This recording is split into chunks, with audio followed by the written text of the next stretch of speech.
വചനം പഠിക്കാം കൊട്ടേഷനോടുകൂടി. ഇന്നത്തെ കൊട്ടേഷൻ 14 അധ്യായം 23 വാക്യം. 1, 4, 2, 3.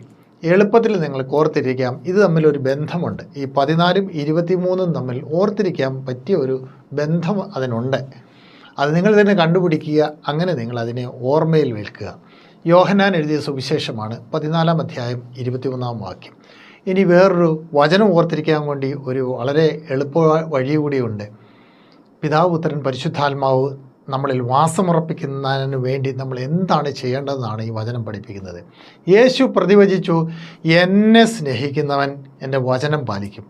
അപ്പോൾ ഈ വചനം പാലിച്ചാൽ നമുക്ക് കിട്ടുന്നൊരു വലിയ കൃപയാണ് ഇനിയുള്ളത്. അപ്പോൾ എൻ്റെ പിതാവ് അവനെ സ്നേഹിക്കുകയും ഞങ്ങൾ അവൻ്റെ അടുക്കൽ വന്ന് അവനിൽ വാസമർപ്പിക്കുകയും ചെയ്യും.